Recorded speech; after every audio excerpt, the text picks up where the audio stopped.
Okay. ఏంటి రైతు discom పేరుతో ఒకసారి ఉచిత విద్యుత్తు పథకాన్ని రద్దు చేసే ఆలోచన చేస్తున్నారా? అదే క్రమంలో మరి మోటార్లకు మీటర్లు పెడుతున్నారా? వాస్తవానికి బీఆర్ఎస్, టీఆర్ఎస్ 2 మీరు అంటారు కదా టీఆర్ఎస్, బీఆర్ఎస్ అని. ఇటు కల్వకుంట్ల కవిత గారు, తర్వాత బీఆర్ఎస్ అంతా కూడా మరి నిన్న ఆ రైతు కమిషన్ దాంట్లో ఈ విద్యుత్ కమిషన్లో పాల్గొనడం కావచ్చు. దీని పట్ల ప్రభుత్వ ఆలోచన ఏంటి? ప్రతిపక్షాలు చేస్తున్న ఆందోళనకు మీరేం చెప్తారు? ముందుగా 99 టీవీ ప్రేక్షకులకు, మీకు ప్యానెల్ ఉన్న వారికి నమస్కారం. ఒక్కసారి గతంలో 10 సంవత్సరాలు టీఆర్ఎస్ బీఆర్ఎస్ ఉన్నప్పుడు వాళ్ళు చేసిన ఒప్పందాలు ఏంటి అనేది ఒకసారి ఆలోచించండి. వీళ్ళు రైతుల గురించి మోటార్లకు మీటర్లు అనే రకంగా ఇప్పుడు మాట్లాడుతున్నారు. వీళ్ళు ఎంఓయూ ఎక్కడ చేసిండ్రు? లేదంటే ఇండ్లకు కూడా రేపు రాబోయే దాంట్లో ఏదైతే కాంగ్రెస్ పార్టీ ఇప్పుడు ఇస్తున్న 200 యూనిట్ల కరెంటు ఫ్రీ లేని వాళ్ళకి అందరికీ కూడా మనం సెల్ ఫోన్ రీఛార్జ్ లాగా చేసుకునే ఒప్పందాలు కూడా గతంలోనూ ఇదే టీఆర్ఎస్ బీఆర్ఎస్ వాళ్ళు చేసుకున్నారు అనేది ఆల్రెడీ మొన్న కూడా మనం ఏదో మీడియాలో చెప్పడం జరిగింది. ముఖ్యమంత్రి మంత్రివర్గంలో కూడా ఈ నిర్ణయం గత ప్రభుత్వమే తీసుకోవడం జరిగింది. 10 సంవత్సరాలు, అదే 9.5 సంవత్సరాలు ఉన్న టీఆర్ఎస్ బీఆర్ఎస్ వల్లే దీనికి ఒప్పందాలు చేసుకున్నారు అనేది రకంగా కూడా చెప్పడం జరిగింది. కానీ ఈ రోజు మాట్లాడేది ఏమిటంటే కాంగ్రెస్ పార్టీ వచ్చిన తర్వాతనే ఇది కొత్తగా ఈ నిర్ణయం తీసుకున్నారు అనేది చెప్పడమే చాలా విడ్డూరంగా ఉంది. గతంలో మోటార్లకు మీటర్లు అనేది బీజేపీ ప్రభుత్వం ఒక నిర్ణయం తీసుకొస్తుంది అన్నప్పుడే దాన్ని అన్ని పార్టీలు వ్యతిరేకించింది. అప్పుడు మేము కాంగ్రెస్ పార్టీ ప్రతిపక్ష నాయకులుగా ఉన్నాము.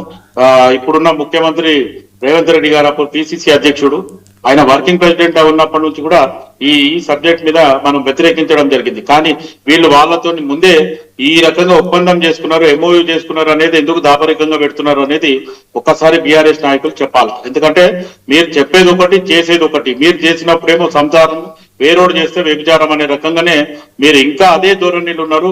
3 సంవత్సరాల దగ్గర అయింది అధికారం పోయి, ఇంకా మేమే అధికారంలో ఉన్నాము, మాదే నడుస్తుంది అనే రకంగానే వీళ్ళు మాట్లాడుతున్నారు అనే రకంగా నేను మాట్లాడతాను.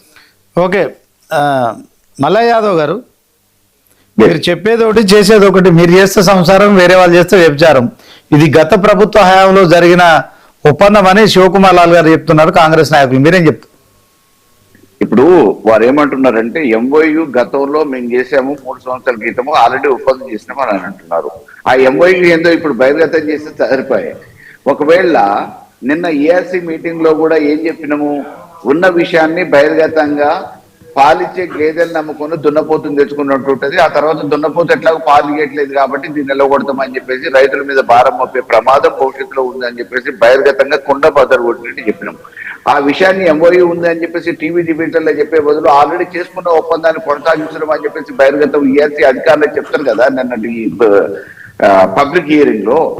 కేవలం ఈ రోజు బుకాయించడానికి ఎంతసేపు ప్రతిదాన్ని గత ప్రభుత్వం చేసింది అని బుకాయించే ప్రయత్నం చేస్తున్నాడు తప్ప దానికి ఆధారాలతోనే ఎక్కడ కూడా చెప్పట్లేదు. మేము ఈ రోజు కూడా కట్టుబడి ఉన్నాం. ఛత్తీస్గఢ్ ఒప్పందం కానీ ఇతరత్ర కానీ